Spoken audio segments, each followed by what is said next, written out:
Welcome to Bucharest, the vibrant and historic capital of Romania city, where centuries-old traditions meet modern European energy. Today, I'm taking you on a journey through time inside one of the nation's most treasured landmarks, the National Museum of Romanian History. This isn't just a museum, it's a storytelling vault, a time capsule that preserves the soul of an entire nation, located on the iconic Calea Victoriei. In the heart of the city, this museum holds more than 680,000 artifacts, each one whispering a story of power, resilience, wars, kings, legends, and civilizations long gone. Here, history is not confined to books, it lives in the crowns worn by kings and queens, in the battle-worn swords of medieval rulers, in ancient gold treasures buried beneath the earth for centuries, and in the stone-carved stories of Roman conquest. In this video, we are about to explore over 2,000 years of history, starting from the mysterious world of the Dacians, the ancient people who once lived in these lands before the Romans arrived. We'll walk through the legacy of the Roman Empire, see artifacts from the Middle Ages, admire the elegance of the Romanian monarchy, and witness how the country transformed into modern Romania. Stay tuned, because along this journey, you'll see the crown jewels of Romania, including the steel crown of King Carol I and the exquisite golden crown of Queen Marie, embedded with pearls and emeralds, the legendary Pietroasa Treasure, also known as the hen with golden chicks, made of pure gold from the 4th century, weapons, coins, and relics from the Dacian-Roman Wars, including replicas of fortresses and ancient armor, a breathtaking full-scale replica of Trajan's column, originally in Rome, carved with scenes of battles, strategy, and diplomacy between Romans and Dacians, emotional memories of royal weddings, coronations, independence wars, and the birth of a nation. This museum is not just about objects and glass cases, it's about the rise of a people, the struggles they endured, and the legacy they left behind. So, if you're passionate about history, culture, or simply love exploring hidden treasures of the world, make sure you watch this video till the end. You're about to step into a world of ancient empires, golden artifacts, royal glory, and national pride. Let's begin our journey inside the National Museum of Romanian History, where Romania's past comes alive. The National Museum of Romanian History is perfectly situated in the heart of Bucharest, on the historic boulevard Calea Victoriei, one of the city's oldest and most prestigious streets. This location is not random. Calea Victoriei has always been a symbol of Romanian elegance, power, and culture, lined with palaces, churches, and monumental buildings dating back to the 17th century. Standing proudly among them is the museum, facing the bustling city while silently guarding the memories of a nation. The museum's building has its own remarkable history. It was constructed between 1894 and 1900, and originally served as the headquarters of the Romanian Postal Service, known as the Palatul Postelar, Postal Palace. Designed by the architect Alexandru Sfulescu, the structure reflects a grand neoclassical architectural style with Renaissance influences. At the time of its completion, it was one of the most modern and elegant public buildings in Romania. Here are some key architectural and historical features.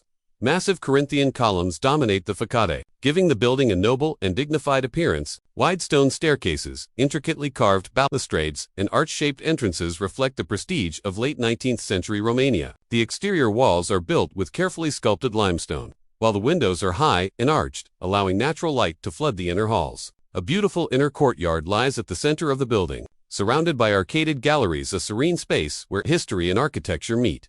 After the fall of the monarchy and during the communist period, the building was repurposed. Recognizing its symbolic importance, in 1970 it was officially transformed into the National Museum of Romanian History, dedicated to preserving and showcasing thousands of years of Romanian heritage. The museum opened to the public in 1972. The location is also surrounded by iconic landmarks.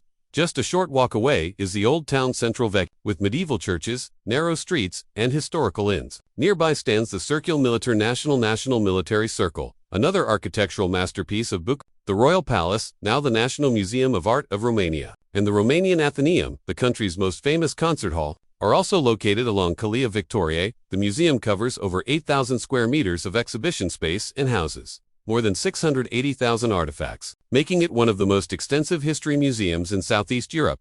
From the outside, it looks like a palace, frozen in time. Inside, it becomes a gateway, a bridge that connects present-day Romania to its ancient ancestors, medieval rulers, and royal dynasties. As you approach the National Museum of Romanian History, the first thing that catches your eye is its majestic neoclassical facade, a masterpiece of symmetry, elegance, and architectural pride. The building exudes the grandeur of a palace rather than a traditional museum. Exterior highlights a long row of 22 massive Corinthian columns, dominates the front facade, supporting a stone entablature that stretches across the building's width. The stone is carved with exceptional precision, displaying ornamental details such as acanthus leaves, floral motifs, and classical capitals. Beneath the columns, a grand staircase rises gently toward the entrance, giving visitors a sense of ceremony, almost as if stepping into a royal court. The facade is decorated with arched windows, evenly spaced, allowing soft daylight to enter the galleries inside. Above the entrance, the Romanian flag flies proudly, symbolizing the identity and sovereignty of the nation. As you walk closer, the sound of the city fades. The thick stone walls almost seem to silence the outside world, preparing visitors for the journey into Romania's past. The entrance hall. First impressions inside. Once you step through the heavy wooden doors, the atmosphere transforms completely. You are greeted by a grand entrance hall, where history begins to speak through architecture. The floor is made of polished marble tiles, reflecting soft ambient light. The walls are adorned with stone arches and classical pilasters, showcasing a harmonious blend of elegance and durability. Tall ceilings, decorated with intricate stucco and subtle geometric patterns, create a feeling of openness and nobility. Elegant bronze and crystal chandeliers hang from above, illuminating the space with a gentle golden glow. On either side of the hall, wide marble staircases curve upward, leading to the upper exhibition floors. The handrails are made of wrought iron, adorned with floral motifs and royal emblems. You may notice small yet meaningful details, Roman-style busts and statues placed in alcoves, observing visitors silently. Old wooden benches and brass signboards indicating exhibition halls. A subtle smell of aged stone and polished wood, blending with the quiet hum of footsteps and whispers. Ticket hall and museum map, too. The right of the entrance is a discreet counter where visitors can purchase tickets. Nearby, a large museum map is displayed under glass, showing the different sections. The treasure hall salad Sauerlui, the lapidarium stone sculptures and Trajan's column replica. Dacian and Roman exhibits medieval and modern. Romania sections temporary exhibitions and special collections atmospheric collections. At the Firen visitor experience, the ambiance inside is calm and almost sacred. The thick stone walls insulate the building from the noise of Bucharest's busy streets, creating a peaceful environment ideal for reflection and exploration. Every footstep echoes lightly against the marble floors and the air feels cool, preserving ancient artifacts that have survived centuries. It feels less like entering a building and more like crossing a threshold into time itself. As you move deeper into the museum, the atmosphere shifts. The lighting grows softer, more dramatic. Thick security doors and temperature-controlled glass cases signal that you're about to enter one of the most precious parts of the entire museum. The treasure hall Saleța Sodolu. This hall is the heart of national pride, where Romania's royal regalia, ancient gold, and priceless ceremonial objects are preserved with utmost care. Entering the treasure hall, the hallway leading to this section is dimly lit, creating a sense of anticipation. Walls are lined with deep red velvet panels and subtle spotlights that guide your steps. A polished brass plaque reads, Sala Tesorului. The treasury hall. As the doors open, you step into a space designed to feel like a royal vault. Low lighting focuses on the artifacts, making them appear as though they glow from within. The floors are dark stone or polished wood, reflecting light from the display cases. Thick glass showcases and silent security systems protect each artifact with invisible precision. Crown jewels of Romania, symbols of power and identity. At the center of the room, under a protective glass dome, lie the royal crowns of Romania, each with its own story of victory, independence, and royal heritage. Crown of King Carol I, the steel crown. Unlike traditional gold crowns, this one is forged from steel, specifically from a cannon captured from the Ottoman Empire. During the War of Independence in 1877, it's simple, strong, and symbolic, representing Romania's brave fight for freedom. Minimal decoration, no diamonds or gold, just pure steel, forged with pride. Crown of Queen Marie. In contrast to the steel crown, this is a masterpiece of elegance. Made from gold, it is richly decorated with emeralds, pearls, and Byzantine-style motifs. Crafted in 1922 for the coronation of King Ferdinand and Queen Maury in Alba Iulia, delicate floral patterns and crosses represent purity, heritage, and divine right. Other royal regalia in the hall include the scepter of King Ferdinand I, adorned with 4 female figurines symbolizing the Romanian provinces united in 1918, Wallachia, Moldavia, Transylvania, and Dobruja. Queen Marie's ceremonial sword and pearl-encrusted scepter, royal medals, military decorations, and coronation jewelry worn during state ceremonies. Royal artifacts, a glimpse into monarchical life along the hall. More display cases reveal the personal belongings of Romanian monarchs. Silk gloves, lace fans, golden brooches, jeweled necklaces, and royal seals. Embroidered ceremonial robes, trimmed with fur and gold thread. Royal portraits and photographs of King Carol I, King Ferdinand, Queen Marie, and later, monarchs. Each item tells a story, not of war or conquest, but of elegance, diplomacy, and the responsibilities of ruling a nation. Emotional and historical significance. Standing here, Surrounded by symbols of sovereignty, you can almost feel Romania's past coming alive. The struggle for independence. The birth of the Romanian kingdom in 1881. The coronation of Queen Marie, who represented Romania at the Paris Peace Conference after World War I, the unity of 1918, when Transylvania, Bessarabia, and Bukovina joined to form Greater Romania. The treasure hall is more than just a room of jewels, it's a celebration of national pride, sacrifice, and identity. As you move further into the treasure hall, you arrive at one of the most captivating and mysterious displays in the museum, the Pietroasa Treasure, also known as Clo, Puigi, or the Golden Hen with her chicks. This is not just a treasure, it is a legend cast in gold, wrapped in mystery, and preserved for nearly 1,600 years. Discovery of the treasure. The Pietroasa treasure was discovered in 1837 near the village of Pietroasa in Buzău County, Romania. Two villagers accidentally uncovered it while extracting building stones from an old hillside. At first, they didn't realize its importance, but what they had found was nothing less than one of the most precious, Gothic treasures in all of Europe. Originally, the treasure is believed to have consisted of 22 gold objects, but only 12 have survived, many of them partially damaged due to melting or theft over time. The description of the artifacts. The surviving treasures are crafted from high-purity gold, weighing over 19 kilograms in total, and decorated with precious stones such as garnets, amethysts, and glass inlays in intricate cloison style. Key artifacts include the golden hen with chicks, Clo, Puigi, or a small golden statuette of a hen sitting protectively over her chicks. The design symbolizes fertility, wealth, and guardianship. Almost mythological in meaning, it represents a treasure keeper guarding the other gold artifacts. A large gold bowl pater, a ceremonial plate with relief carvings of gods, goddesses, or noble figures surrounded by floral motifs, believed to be used in religious rituals or royal feasts.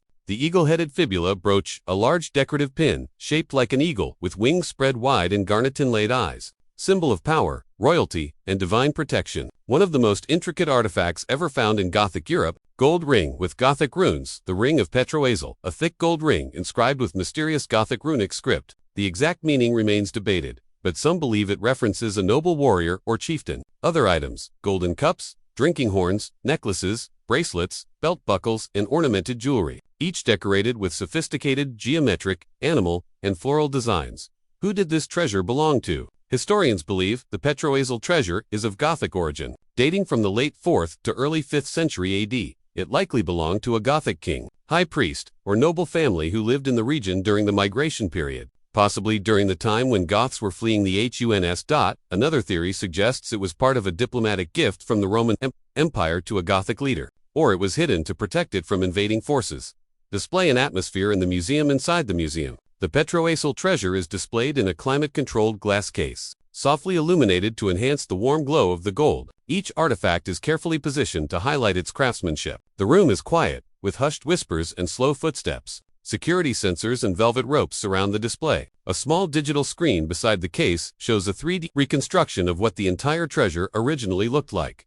You can almost imagine the hands of ancient goldsmiths shaping these pieces. You can picture a Gothic chieftain wearing the brooch on his cloak, or a priest holding the golden bowl during a sacred ceremony. Symbolism and cultural impact. The Pietroasa treasure is more than a collection of objects. It symbolizes the cultural fusion between Romans, Goths, and Dacians, the artistic mastery of ancient goldsmiths, the idea that power and wealth are temporary, but art survives. History. It has inspired countless books, legends, coins, and even Romanian folklore. Leaving the glitter of gold behind, you step into another world, a time far older than kings and crowns. The lighting becomes neutral and earthy. The walls display ancient maps, and stone relics replace sparkling jewels. You've entered the section dedicated to the civilizations that laid the foundations of Romanian identity, the Dacians and the Romans. The Dacians, guardians of the Carpathian Mountains. Before Romania was ever a kingdom or a country, it was the land of the Dacians, an ancient Indo-European people who lived in the Carpathian Mountains in Transylvania. Brave warriors, skilled metalworkers, and nature worshippers, the Dacians were feared by their enemies and respected by the Romans. Artifacts in the Dacian section include curved Dacian swords, falques, and sicca, unique weapons with inward curving blades that could cut through Roman shields and helmets, bronze helmets and chainmail armor engraved with symbols like wolves and spirals, ceramic pottery, cups, jars, and household tools, showing daily life in Dacian villages. Jewelry and bracelets made of gold and silver, often decorated with snake-like motifs, symbols of protection and eternity. Miniature models of Sarmazagetas, the Dacian capital, a fortress hidden in the mountains, with stone walls, temples, and sacred circular sanctuaries aligned with the stars, Dacian spirituality and culture. The Dacians worshipped gods like Zeus, god of immortality, and Gebelices, god of thunder. The museum displays votive plaques, altars, and ritual objects used in ceremonies. A reconstructed stone sundial from Sarmazegetis reveals their knowledge of astronomy and mathematics. The Roman Conquest War. Strategy, Empire in 101 to 102 AD and 105 to 106 AD. The Roman Empire, led by Emperor Trajan, launched two massive campaigns to conquer Dacia. The Dacian king, Decebalus, resisted fiercely, but after brutal battles, Dacia became a Roman province. In the Roman exhibits, you'll see Roman military armor, including Laraca segmentata segmented armor, helmets with red plumes, and rectangular shield scuta, gladi short swords, pilum spears, daggers, and fragments of Roman siege weapons. Roman coins minted after the conquest, portraying Emperor Trajan, and inscriptions like Dacicus, meaning conqueror of Dacia, fragments of Roman columns, mosaics, amphorae, and everyday items like oil lamps and bronze utensils, stone carvings of Roman soldiers and Dacian prisoners, showing the aftermath of war.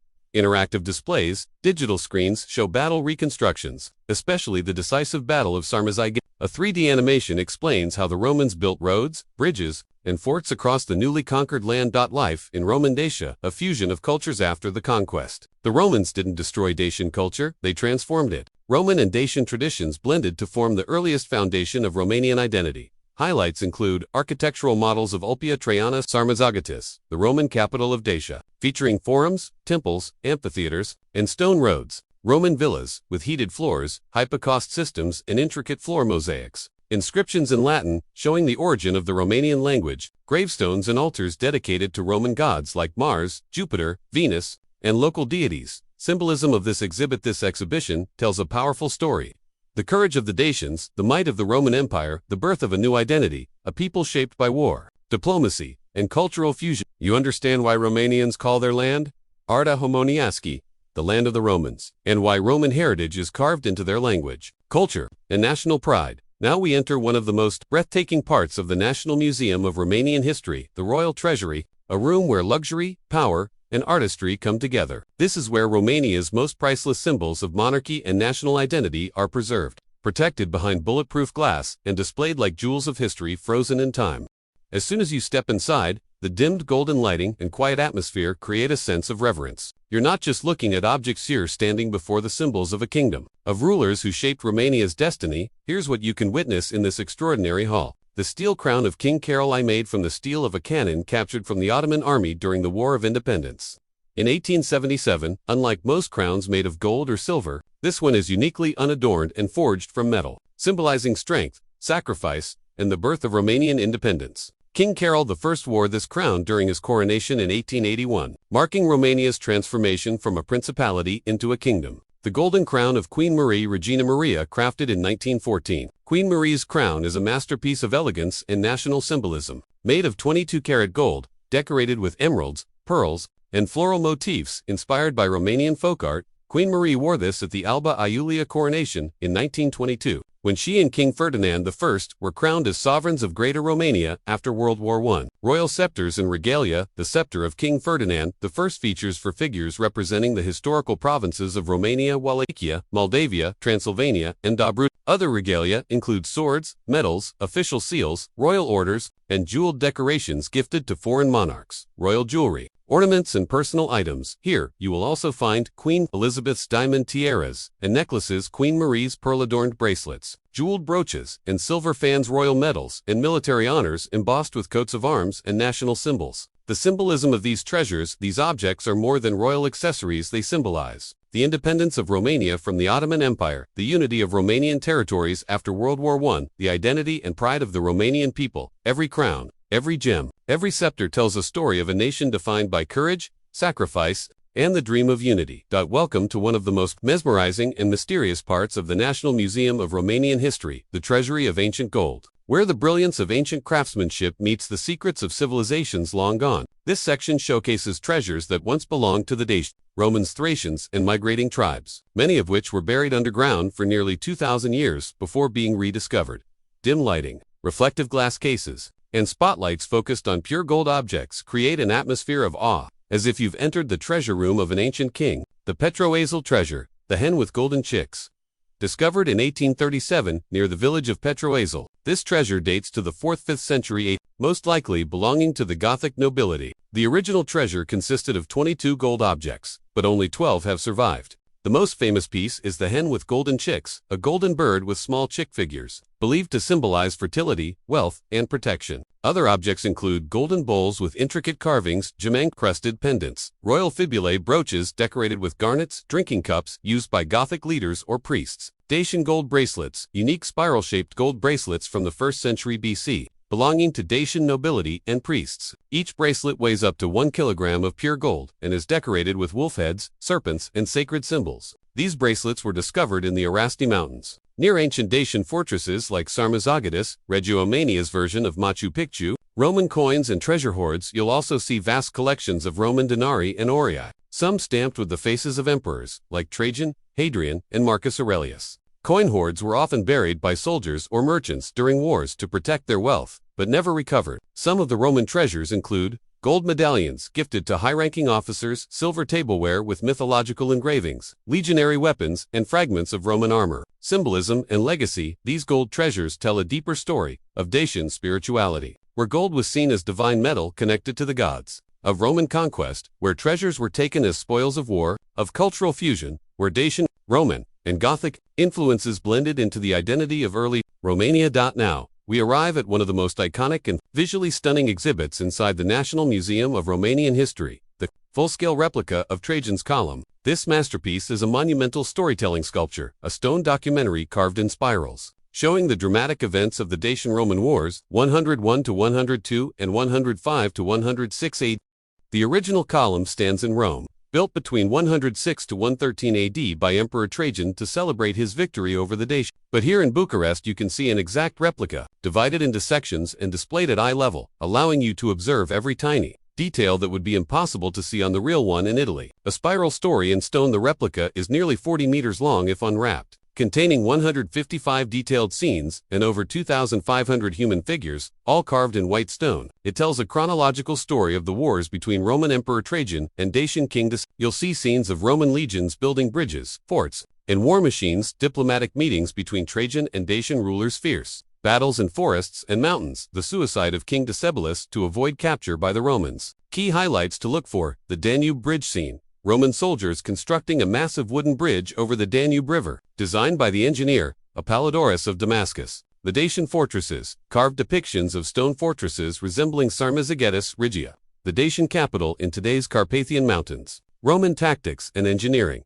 You can see catapults, siege towers, battering rams, and the disciplined formations of Roman legionaries, shield to shield. The fate of Decebalus. A dramatic scene shows the last moments of the Dacian king, choosing death over enslavement by Rome, a moment symbolizing resistance and dignity. Why this column matters: it is not just a sculpture, it is a historical document in marble. It shows the technological superiority of the Roman army and the courage of the Dacians. For Romanians today, it represents the origin of their Latin heritage, as the fusion between Romans and Dacians gave birth to the Romanian people and language. As you walk around the replica, you are literally circling the history of a nation, war, defeat, resilience, and rebirth, all carved into stone.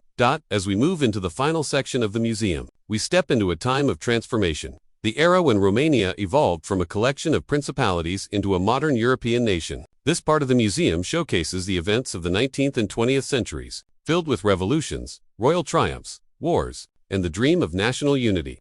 The birth of a nation. 19th century Romania began as two separate principalities, Wallachia and Moldavia. In 1859, these two united under Prince Alexandru Ioan Cuza, an event known as the Union of the Principalities, considered the foundation of modern Romania. Exhibits include Cuza's personal documents, seals, military uniforms, and the organic laws of 1866. Vintage maps showing the first outline of Romania as a unified state. The rise of the monarchy. King Carol I in 1866. Carol, the first of Hohenzollern-Sigmaringen, became the ruler of Romania. During his reign, Romania gained independence from the Ottoman Empire in 1877 to 1878. In 1881, Romania officially became a kingdom, and Carol I was crowned using the famous steel crown. Exhibits include royal swords, uniforms, diplomatic letters, and original coronation photographs. World War I and the Great Union of 1918. Romania joined World War I in 1916, fighting for the unification of all Romanian-speaking territories. In December 1, 1918, the dream came true. Transylvania, Bessarabia, and Bukovina united with Romania, forming Greater Romania. This date is now celebrated as Romania's National Day. Artifacts displayed here, military medals, soldiers' uniforms, battlefield maps, and photographs of the Alba Iulia Declaration of Union. Queen Marie and King Ferdinand I. King Ferdinand I and Queen Marie became the faces of a united Romania. Queen Marie, known for her elegance and diplomatic influence, played a key role in gaining international recognition for Romania. After World War I, the museum displays her personal belongings, letters, jewelry, coronation robes, royal portraits, and her magnificent golden crown. Industrialization, World War II, and communist era. Post-World War I, Romania modernized rapidly. Factories, schools, and modern cities developed. World War II brought great challenges: territorial losses, political change, and eventually, the rise of the communist regime in 1947, ending the monarchy. You'll see propaganda posters, ration cards, antique radios, typewriters, and personal diaries from soldiers and citizens. Documents from the abdication of King Michael I, the last king of Romania. Romania's legacy today. The journey ends with a reflection on Romania's identity, its Latin roots, Orthodox traditions, royal heritage, and resilience through hardship. From the Dacians and Romans to kings, revolutions, and modern times, this museum tells the story of a nation that never stopped evolving. Closing statement for the video, and that concludes our journey through the National Museum of Romanian History, a place where empires rise and fall, gold shines under ancient dust, monarchs are crowned, and a nation is born from courage and unity. If you enjoyed this historical adventure, don't forget to like, subscribe, and share this video. Let me know in the comments which part of the museum impressed you the most: the royal crowns, the gold treasures, or Trajan's column.